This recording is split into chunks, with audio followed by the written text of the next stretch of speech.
Hi there. Welcome to Mary, Wieden, and You. How you doing out there? Waiting, aren't you? Just waiting for what? I know what you're waiting for. You're waiting for the rain, as I said in my Twitter X. Something like rain, won't go away. It's going to be around for a while. Not to scare anybody or anything like that, but just want to get a reading on what we're going to be in for. We haven't had a great amount of rain in some period of time. So I thought, well...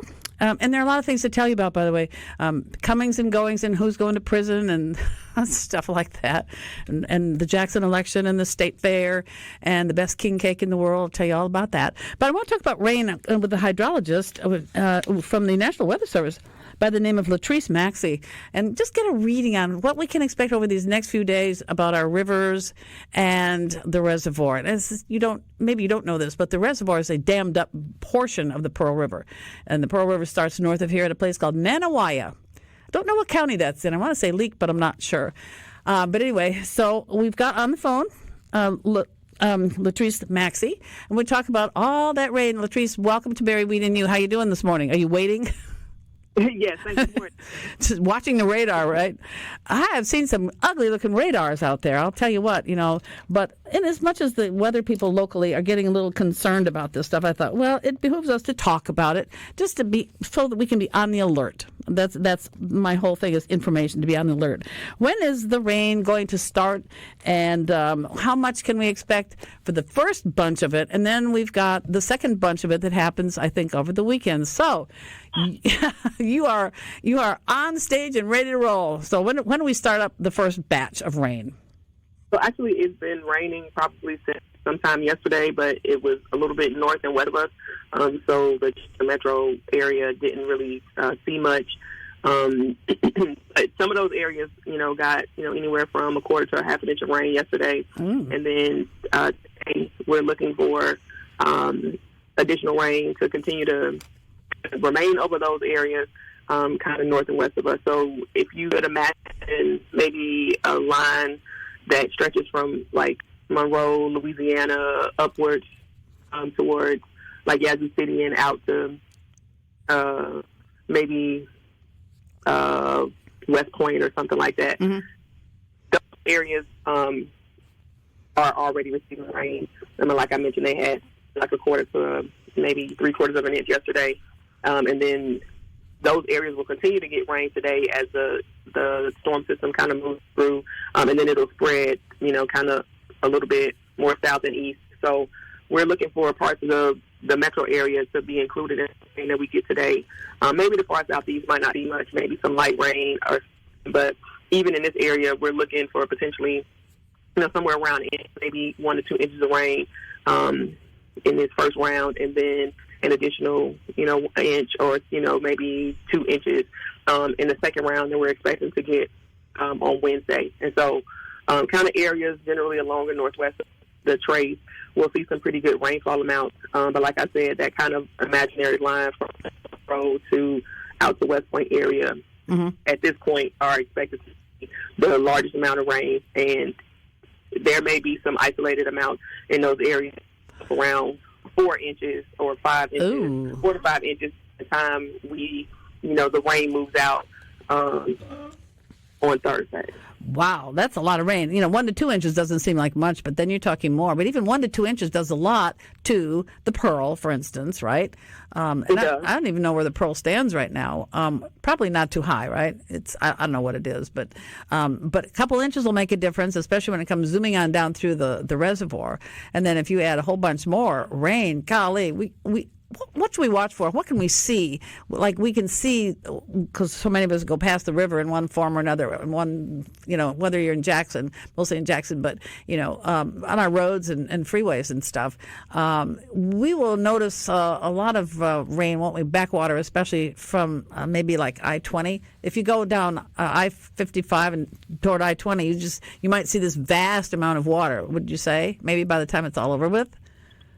So right now, the Pearl River at Jackson is not forecast to reach flood stage, but there will be some moderate rises on all of the river systems at this point, especially if we, get, that actual, 2 to 4 inches of rain that are forecast at this point.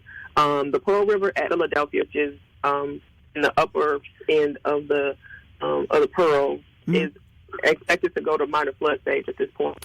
And so there will be, like I said, some moderate rises in the upper parts of the Pearl, which will, eventually make their way down to the Jackson metro area. But right now, Jackson isn't forecast to reach flood stage. But there will be, you should be able to see, where the water is higher. You can see that the flow of the water has increased as you go across bridges. That move through the area. The Pearl River. And then we also have the Big Black at West is also forecast. Yeah, that one. Will the Big Black be at flood stage or close to it? The Big Black at West right now is forecast to go to flood stage, and there will be, for sure, surprises on the other points. You were leaving Hines, going into Warren, you cross the Big Black, and you will be able to see, again, increases in flow in the river. But right now, Bentonia and Bovina are not forecast to reach flood stage. But a lot of this will depend on, how much rain we receive. If we are getting, upwards, of 4 inches, for sure, we will definitely see some good rises on all of the area streams. The Pearl River is pretty sneaky about the flooding aspect because you may get a lot of rain. It's the headwaters. It's up north of here, starting at Nanawai and drifting on down. Takes a few days, and all of a sudden, sometimes, not necessarily this time, but all of a sudden, here's this water creeping up very slowly, and then going on down through the reservoir, and you see the reservoir will rise very slowly, and it goes on down into through Jackson all, and it's like, where did that come from? Well, that's the lesson that I was taught about 1979. I wasn't here then. By the time I got to Jackson, the river was like a little ditch. And I said to somebody, "Oh, that ditch flooded," and they go, "Oh, Mary, you have to learn some things." But anyway, you have to pay attention, people, I think, to what goes on north of here because it'll sneak on down, won't it? Yes, we definitely have to, maintain a little focus on the waters. And so the basin for the Philadelphia, which so the initial point, that Philadelphia area where, we get our first forecast point, the basin for that area definitely, goes up into Wieden. It catches a lot of Nisha, even a little bit of Kemper and Newton. And so we have to pay attention to, where water falls in that general area because it can take a while, a couple of days for the water to get into the actual, stream. Before it makes its way down. So, sometimes you'll see, where the river goes up and then you'll see maybe a small fall in it, and then a couple of days later you may see another, small to moderate rise. It may not necessarily take it to flood stage, but you will be able to see, as that water moves into the stream, it does, cause it to go up. Well, we here in the metro area we're not expecting any flooding. I'm just wanting to do this to just tell people what's going on. Watch north of here, not flooding per se. Just some high water, and just be aware of it is the thing that I think we ought to just say. And that's it. We don't want to scare people and say, oh, we're going to flood. We don't know that. We don't expect that here, do we? So we're definitely not trying to scare anybody. The goal really is to make you aware. Just like you were saying, we want people to be aware of what is happening and what the potential is. Now, of course, in the city areas, you get a little more faster runoff. You have, concrete and asphalt, and it is, the kind of dormant time of the year. So you may see more runoff. But some of your smaller streams, your hanging moss and your town creeks and those kinds of, small streams, you will probably see some rises and some fast water, especially if we get some really good rain in those creeks and streams, which eventually, all flow into the Pearl, actually. And so there is, always, not always, but for this event, because we are expecting heavy rain and it may be really efficient, you could see some, flash flooding type things, roads, have water in them, and then your smaller creeks and streams are going up. But the actual Pearl River at Jackson, which has major impacts when it is in flood and high, flood stage or higher, we aren't expecting that at this time. But again, it will depend on how much rain we actually receive. So we're kind of monitoring it to make sure. So just kind of maintain your awareness. Keep a eye on where your favorite, news sources to get, further updates. Sure. Well, I guess that your next few days are going to be rather busy between looking at rain gauges, in your whole area. That's going to keep you busy. And, probably, do you have some regular rain gauges, like even out at where you work, separate rain gauges, and you'll be watching clouds and radar and all that kind of stuff, right? I mean, that's going to be a quiet time for you because you got to watch that stuff. Yeah, so we do definitely keep an eye on it. We have, rain gauges here at most of the airports in the area, so we get data from, the Jackson Airport. We can get data from Hawkins. So we'll be looking at the rainfall amounts. And then we also have just citizens who, are into, into the weather. Yes. There's a couple of different networks out there where you could be a citizen scientist and, collect rainfall information for us if you if that's something that you were interested in doing. But we do have people that are just your average person that collects rainfall, and then it goes to a website, and we also use that data. And then we have a weather service has their own volunteer network that collects temperature and rainfall data. We use that data as well, and that information goes into our computer models that help us come up with the river forecast. Well, since you mentioned that, is there a way if somebody's listening now saying, "Hey, I'd like to do that. I'm pretty good at that sort of thing." Should they go to the National Weather Service, website, or where can people say, "Hey, I'd like to be a volunteer. Could you hire me?" or whatever? How does anybody do that? So the Coco Ross Network is independent of the Weather Service, but we do use their data. What is it again? The which? It's called Coco Ross. It's COCORAHS.com. I probably need to check this, make sure. That one you can sign up on your own. You have to buy the rain gauge through there. You don't have to use a specific company, but they do have recommendations for the companies where you can get a standard 4-inch rain gauge, and then you become part of their network. And so it's independent of the Weather Service, but like I said, we do use their data. Well, interesting. The Weather Service network is a little more technological. It probably is a little more involved in order to become part of the Weather Service network. But for sure, if you're interested in being a citizen scientist, our data is always great, and so check out the Coco Ross website. And you said that was COCORAHS? S. S is in Sam, right? Sam. Yes. Okay, .com. Well, very good. Well, so good. Latrice Maxey, hydrologist at the National Weather Service. This is my first time to talk with you, and you did a good job, and I really appreciate that. And have a good, busy weekend, and we'll be in touch as the spring develops, don't you know? Yes, thank you for having me. Thanks. Have a good one. All right, everybody. So now we know. I mean, we're going to get some bunch of rain, but, we're not panicking or anything like that, but just be aware of it. So how about that? Okay, I want to tell you about, there's some local news about some things you need to know. The other day, Friday, we talked about two people who were quite possibly getting booted off of the list of candidates for city of mayor, and they have been. Those two are Ali Shamsuddin and Keisha Sanders. Ali Shamsuddin was a lot of things, including a local judge for a while. He has been disallowed now from running for mayor because he does not live up to, does not observe, does not have the proper living credentials. Residential, you have to live in the city. He claims that his was the easiest of all of them, and that there were so many other ones that were worse than his. Well, okay. Well, he was living with his fiancée in Jackson and paying taxes and so on, but his residence is in Byram, so it don't matter how many taxes you pay or whatever. So he's not on the list. And then Keisha Sanders was the constituent services person, and she's a convicted felon, but what the heck. No, she's not. She was ready to leave, though. He paid her fines and did her time and put that behind her. Well, she can't do it either. So convicted felons cannot run for the mayor of Jackson. So that whittles it down. Knocked out two of them there. Whittles it down. Yes, it whittles it down to about, 14, something like that. And then I can't believe somebody said this on the air this morning. A guy who has done a lot of things in the city of Jackson. A local anchor pronounced this guy as Marshawn Chrysler.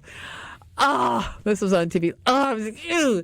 That's about as bad as another newscaster once said years ago. I'm standing here on Spillway Road in Brandon. It's not in Brandon. The heart of Brandon, right? Go to Brandon and ask how do I get to Spillway Road. Anyway, Marshawn Chrysler as his name is. And he's done a lot of things. I've had him on the program because he's run for various things. Well, he's going to get sentenced today. It's a federal case. I think it's federal court. Anyways, taking bribes when he was acting as sheriff of Hinds County. Yeah, and other things too, but that's the main thing. Oh, dear. So, well, he isn't running for anything now, so it's just as well. So what do you think about all that stuff, everybody? And that's something. I never gave out the numbers, 888-808-8637. That's the phone number if you would certainly like to call us up. We always like to hear from people. 601-879-4395 is how you text us. And I got to punch that computer just to tell me what button to punch. Anyway, and then you can watch us, supertalk.fm/Mary. Let's see, what time is it? We're almost coming up on a break. Oh, well, I'll tell you a little bit about my thing on the Super Bowl is, well, I started watching it sort of half-heartedly, and I thought, well, I guess I'll go for the Chiefs because what the heck, 3-peat and all that kind of stuff, that'll be kind of good. Okay, then things started to fall apart, shall we say. By halftime, it was really, really disgusting. And I thought Kendrick Lamar was really boring. Sorry, but he was boring. And I did not see somebody carrying the flag. There was a Palestinian flag. Was it then or was it during the I think maybe that was during the Pledge of Allegiance or National Anthem, I guess it was. They did the Pledge of Allegiance. National Anthem. I did not see, because I don't generally sit down and look at something unless it's really good. I'm usually doing things around my house that I'm hearing more than anything, but I didn't even hear when the president came into the stadium. I guess everybody went nuts, and they were happy about that. I did see him and some people, of course, what's her name? The daughter, Ivanka. Saw Ivanka up in the box with him, but I didn't recognize anybody else. So there was a slew of people there. Didn't see that, but that's okay. Then there was Tom Brady. Well, we'll talk about that. Tom Brady. He's got beautiful teeth. Yeah, with his kind of money, you can afford to have really good-looking teeth. Chompers, yeah. Yes, I would say they're probably implants. But anyway, we'll be back in just a few minutes. It's Mary, Wieden, and you. Stay with us. Oh boy, we got choir in here. Turn your mic on in there, Lance. That's Jimmy, baby, and Buffett. Turn it on. So the Super Bowl. I did see some of it. I will say that. And first of all, Tom Brady was, as somebody said, he wasn't bad.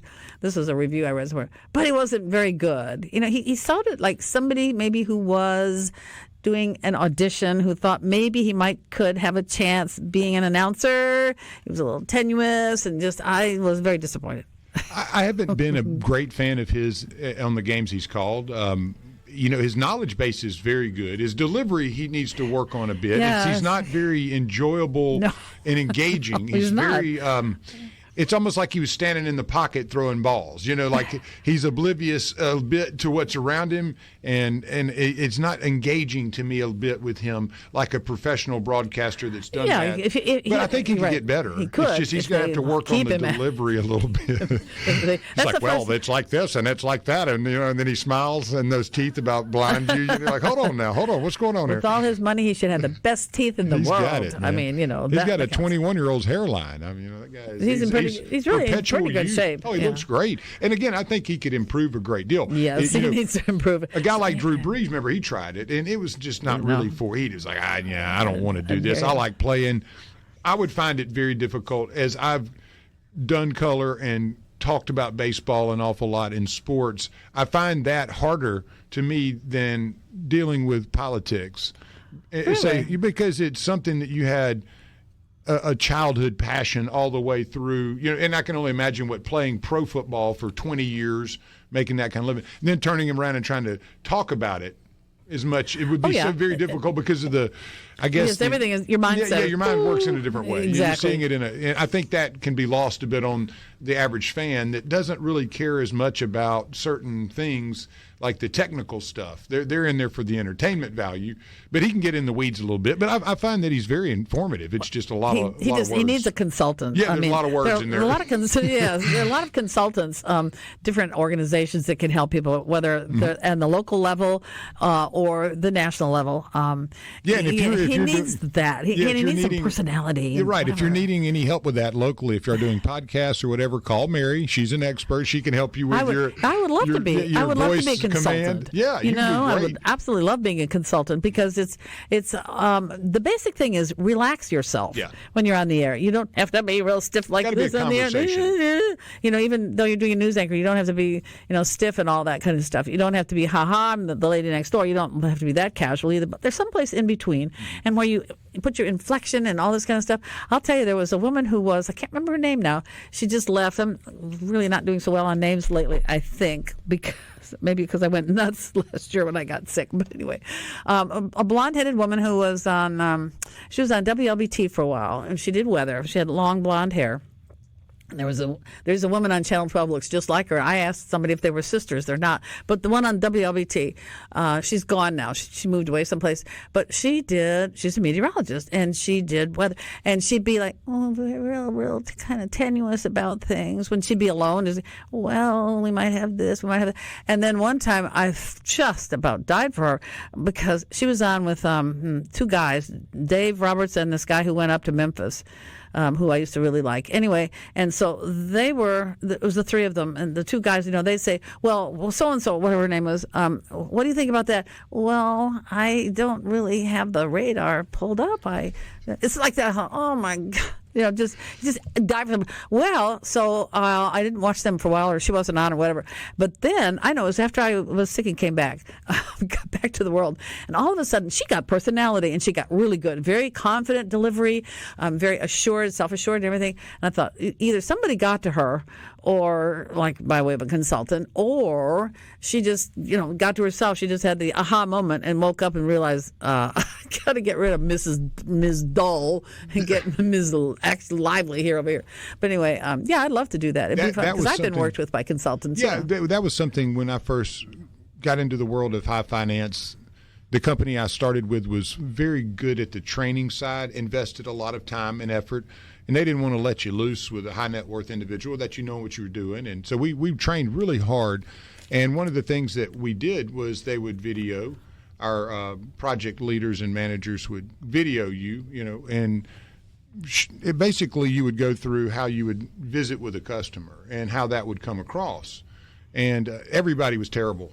You don't realize how bad you are until the camera gets put on you, and then you listen to yourself. And so it takes a lot of practice I think personally, to be able to relate to people at the in a way that it's true. It's not selling, or you're not trying to get information or give information. There's got to be a conversation, and that's a hard thing to get. It takes practice. It does, and sometimes you have to act it. Mm-hmm. I mean, if you just act it, that would be a good thing. I was thinking, like, people who do news, if they say, well, it wasn't just an ordinary boat that blew up; it was a houseboat that blew up. Well, you wouldn't say it that way. You would say it wasn't just an ordinary boat that blew up; it was a houseboat that blew up. I mean, there's things like that consultants work with you on stuff like that. And by the way, one person who talks way too fast on the air, it's nothing wrong with my ears because everybody else, George Stephanopoulos, as I've always called him. Snuffleupagus. Step on all of us. But step on all of us, Snuffleupagus. Yes.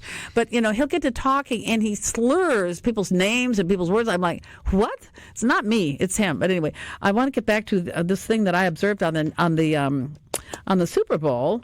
So, anyway, I left it when it was 34-0. It was like, I'm done with this. And that's when I posted my thing about on X. Could somebody please put this game out of misery because it was terrible.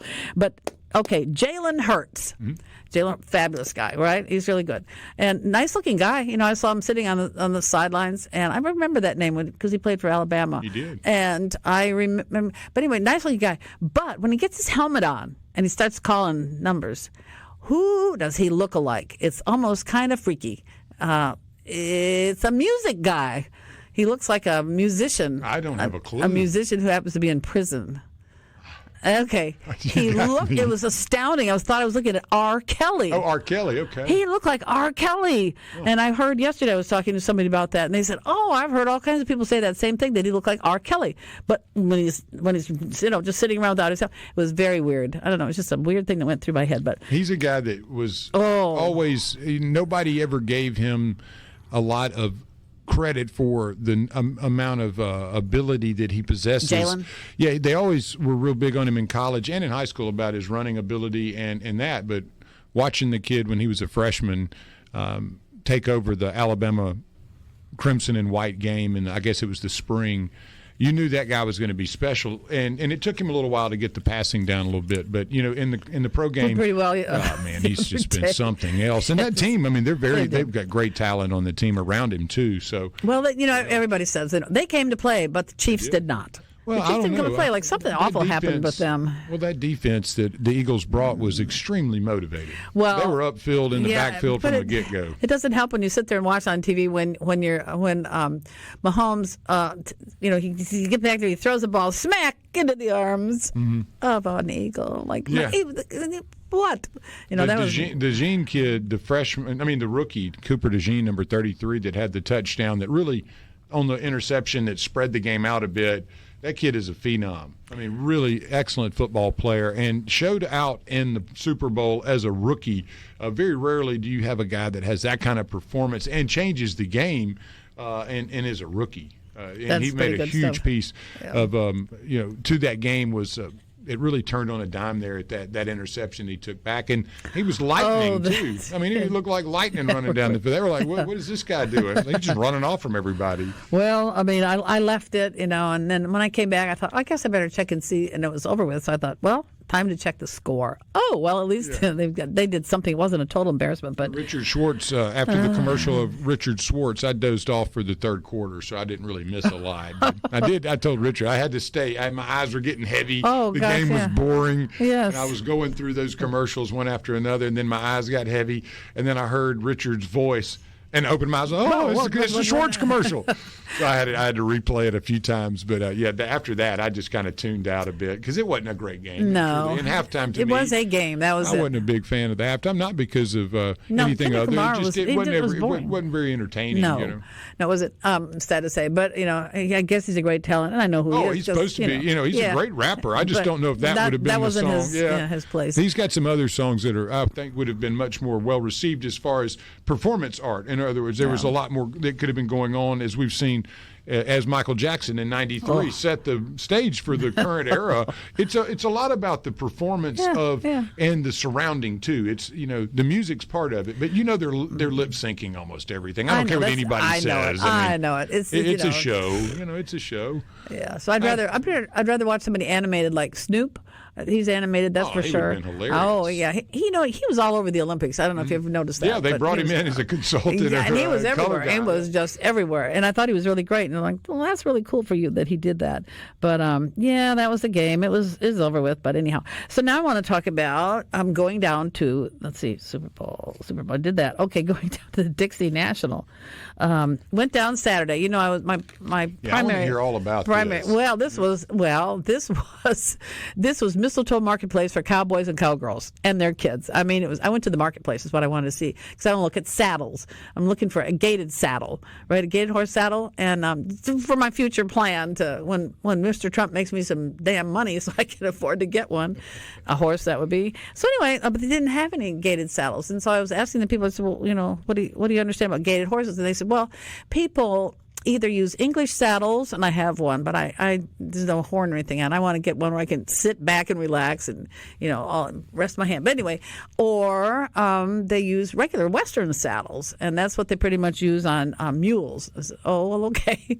But I didn't have anything there that, that would work for me. But it was really fun. There's all kinds of stuff to buy, including, I think, the best king cake ever that I ever had in the world, and it was from Poplarville. And the guy gave me his card, and it's from J.D. Fresh Market, Inc., part of J.D. Blueberry Farm in Poplarville. And so, but this king cake, and I will finish. I got it on Saturday. It's a 12-inch diameter. I will finish it for dinner tonight. Well, after dinner tonight. It's a blueberry or strawberry. I took the blueberry, and it has a lot of cheese in it, and it's moist. They wrap it in. Instead of wrapping it in, a lot of people don't wrap it at all, but wrap it in plastic. That's nice. It stays moist. It's got to have a lot of cream cheese in it. Oh, it's got a lot of cream cheese. It's got a lot of everything, and even the frosting was so good. I could just eat the frosting. I mean, that's how kind of I am anyway. But it was just absolutely delicious, and so that was the best. So if you're ever down in Poplarville, J.D. Fresh Market and Inc. on amazing. Slade Woodward Road. Yeah, it was great. And the other thing now, I'm going to book somebody for this one. May 15 through 17 at the Kirk Fordyce Equine Center is going to be an expo and trainers challenge for horses, May 15 through 17. And here's the deal. All these horses are coming from, and there'll be 30 horses and 30 trainers, and they will be rescue horses. And I'll tell you how all that's going to work on the other side of this break. Wow, this time is flying by fast today. So you're listening to Mary Wieden. You will tell you about that one because this is a really good cause and it's a great thing. And we do for dogs. We're going to do for horses, too. Anyway, it was the marketplace was great. I saw the commissioner down there and said hello. Going to Mississippi Marketplace. Now, this weekend they've got a whole expo thing. There is a fee for that. I don't know what it is, but Marketplace was free, and there was all kinds of people. Like I said, it was the mistletoe marketplace for cowboys, cowgirls, and kids. And so, who I met the king cake guy. I'll call him a king cake. So this thing that's coming up May 15 through 17 is called Heart of the Horse Expo and Trainers Challenge at the Kirk Fordyce Center, May 15 through 17. It's 120 days, 30 untrained horses, and 30 trainers. And it'll be a challenge for the trainers. And they get these horses from the rescue, Mississippi Horse Rescue. So their little postcard says, untamed, untrained, unwanted, until transformed. So you get to see for free, I think this is too, you get to see these horses that nobody wanted them. They got schlepped off into the rescue and whatever problems they had. So these trainers have been working with them, or they will have been working with them for a couple of months, which is not a lot of time necessarily, but if you really can concentrate on them, you can make great progress. Their horses are like other animals. They want love and attention and care. That's all they ask for, and good treatment. They don't ask to be beaten up or ignored and starved and all that kind of stuff. So anyway, they're going to have this expo. And so these, what you do is after they have the expo, the show, they're going to do a show, then people get to buy these horses, and the horses are ready to go because they've been trained and everything. I think that's a really wonderful thing. And so that's going to be Heart of the Horse. And I will have somebody on, hopefully, before that, because I want to talk more about it. I want to know where these horses came from. You see these awful stories sometimes on the news about starved animals and all that kind of thing. Well, these have not been that. They came from stuff like that, but they certainly got taken care of and loved and trained and everything like that. So, like I said, we do for dogs. Oh, and speaking of dogs, guess what's on TV? Today they'll be rerunning some of this stuff, I think. It's the Westminster Kennel Club show. And it's the first time in 5 years that they're back at MSG. I don't understand why they couldn't get into before now at the Madison Square Garden. They had, of course, the COVID and all that kind of stuff. They had all that to get through. But anyway, they're back, and I was watching it last night. Let's see. The first one was the Hounds. I won't spoil this. The Hounds, the Whippet won it. Beautiful. 9.5-year-old Whippet won it. I think that was pretty cool. Just, you don't have to be a puppy to enter Westminster. And then, I forget what came after. I was getting very drowsy by that time. And so I don't know. But anyway, tonight, for sure I think it'll be sporting dogs, because I didn't see any last night. Sporting, and then the last group is always terriers. I'm always interested in that. So, and then Best in Show, and it's on the Fox network, Fox Sports 1. It's on cable channel 450 on Comcast if you've got HD. If you don't have HD, I don't know what it's on. Or if you might have you might have another version of their stuff. There'll be an SD version, a standard definition. Yeah. You may have to search for it. Yep. You got to just scroll through it, because sometimes you have to. Yes. Anyway. I have both of that stuff on TVs because, I've got an older one that's got things that are, old channels. You got to go through those. Then you got to remember what it is over there. So that kind of stuff. But anyway, Fox Sports, and I think they'll start around 6 o'clock, as they'll do probably a recap of yesterday, and then they'll start at about around 6:30 or so. So that's an exciting thing to watch. And it wouldn't be cool if somebody, of course, I don't know who won here, but it'd be sort of cool if some of the dogs that were here, because, could very well go on to Westminster. Could have done that. So I'm happy about that. Do you ever watch that, Lance? Do you ever watch Westminster? Well, at times, yeah. I'll catch it when I'll probably have an opportunity this weekend to catch it. I'll be up here a little bit. And, it's over with by tonight. It ends. Oh, it's done tonight. Yeah, it's only 2 days. They only show it on 2 days. Okay, well, I might have caught the replay last time. You told me about it the last time. I thought I caught it when I was sitting up here on a replay, but maybe, but I need to catch it live. Well, that's tonight. Try to stay awake. Yes. Try to stay awake and watch some of it. The winner is always like on the Today Show or one of those. You'll find out they'll have it pretty quickly. What's nice about it is they'll tell what these dogs do in real life, and I like that because so many of them are working dogs, whether they're sporting dogs or there might be rescue dogs. They were talking about dogs that some of them are not rescue but search and rescue dogs. Some of them do that. They do that too. They do therapy, and even I didn't realize some of the little dogs, real little peanuts, are some of them are like I don't know, little dogs anyway, not little like my what you call it dog. They're Jack. Yeah, Heidi's like bigger compared to these little. You mean like little teacups? Yes, they can be almost teacups. Some of those little ones that you think are kind of yappy or whatever, ankle biters, but some of them train very well as therapy dogs, which is interesting because usually the places don't want a dog up on the bed with somebody, but if they're specially trained for that and they're clean and all that kind of stuff, then they can do that. And I think that's a really wonderful therapy thing. Dogs. I mean, they get to go play and have fun in the woods and hang out with me. But if I don't have my dogs now, I'm going to be depressed. So, and I know Hawk. I must always have a dog. If Hawk sees the Westminster Kennel Club on tonight, go nuts. Would he go nuts? He would probably sit down and watch it. He loves that kind of stuff. Yeah, well, he's very good. If you close the door and say, "All right, we're not fetching right now," he'll be still, and he's very attentive. See, I can never. I've had 3 dogs, and not one of them will sit there and watch the Westminster with me. And then I'll say, "Look at the dog." Of course, they show the dog for 5 or 10 seconds, then they show the person. There was a show on, I don't know, a few months ago. There's a very famous handler named Gabriel Rangel. He's a rather large, gravitationally challenged man, and he fell on his face. And I thought, oh my God, he's had a heart attack. No, that wasn't what it was. He'd had some kind of foot surgery or something a few months before that, and the bones and whatever, it was sensitive anyway, and he just misplaced his foot. He was okay too. He didn't have a stroke or anything. But can you imagine being in the middle of a big show? I think man, that'd be embarrassing. Yes. You look around like, did anybody see that? Oh, yeah, everybody saw it. The whole world saw it. Everybody saw it. Yeah. And have to recover quickly. But I don't know if he's there or not at Westminster. He usually does. He usually comes to Westminster. He always has a dog. There was thought that he might try to come here. I don't think he was able to make it. When we had the dog show here, I saw a guy named Hiram Stewart, he's like 6'3", and he always shows little boxes of hair. The little, I don't know, some little dogs. Oh, little fluffies. Yeah, it just hardly moves. It just kind of rocks like this, and here's this great big guy with these little tiny dogs. I don't know.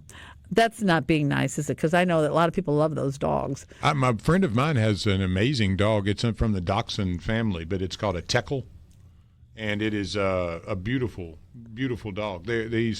He claims that the dog has found 21 or 22 out of 24 deer that is tracked. Oh. And he's a little bigger than Heidi, probably twice the size. And he's kind of got a grayish, brownish tint. But it's a Kennel. It's a German or Dutch dog, and they're hard to get. And they're very highly bred and very difficult to get. But he waited about a year to get this one, and he is the sweetest thing. Rip, oh, my God, he's so funny. And yet he's a great hunting dog. He's one of those, you can pick him up, throw him in your arms, or he can haul butt across a field chasing a deer down. So that's how our English Springer was. He was just a loving boy, a really great dog. He was uncut. But he never once ever interested in. He didn't hump anything or anything like that. I mean, he really wasn't interested. He wanted to be with his people or go duck hunting or go in Lake Huron or body of water someplace. But yeah, that's nice. It was funny. We put it was probably like 17 degrees the last time I saw him. We were up at the club, and he put one of the wraparound zip up kind of vests on him, and he went from excited and fun to literally catatonic. And it was so that he hated it. They were putting it on there just to show you like how his personality changed so dramatically. He did not want it on at all. He would look at you with these big eyes like, are you going to take this off? Remind me of the scene from A Christmas Story when Ralphie had to wear the pink bunny. And he's like, I don't want to wear this, Mom. That's the dog. That's what he was looking at you like. But I'd never seen one. until I had a chance to be around him, and he's really a beautiful animal. It's those you don't see very often, but a Tekel. No, never heard of that one. And people were making fun. He's a dachshund. Well, it's different than a dachshund. It's from the family, but it's a much hardier styled I'll have to check and that out. real long hair, and Yeah? they can cut. One time when we were in Germany with our German short-haired pointer, we were lucky to have a maid live with us. Her name was Rosa. And so one time my dad came home from work, and we had a pretty good-sized yard, too. And that's where, if there ever was a cat, see, now over there, they're trained to kill cats. You would not train your dog to do this, obviously, because you have cats. But if there was one in the yard, you just say to Heidi, "Katze," and she'd go get it. But anyway, one day my dad came home, and here's Heidi out in the yard with a scarf around her neck. And so my dad, like, "Oh, no, you don't put a scarf on her neck." And he went to Rosa. "Rosa, how did this happen?" "Well," she said, "it was cold out." And my dad said, "Well, you must please never do that, because that will ruin her coat. She's an outdoor dog." Well, she doesn't live outdoors, but she's an outdoor. She's a hunter, and she can't go hunting with a scarf or anything like that. Your intentions were good, but please don't ever do that again. I mean, that's just the way that is. I do not, any of my dogs, the three that I've had, really, I don't ever put clothes on them. It's just, and this Jack Russell, a couple Sundays ago, it was freezing cold out. It was awful, but she wanted to go for a walk. And so we did the 20-minute walk in 16 minutes, and I thought that was pretty good. She hustled, but never put a coat on her. All right, everybody. So listen, have a good one, and watch tonight, Westminster, and I will see you all on Friday. There'll be a test, maybe, right?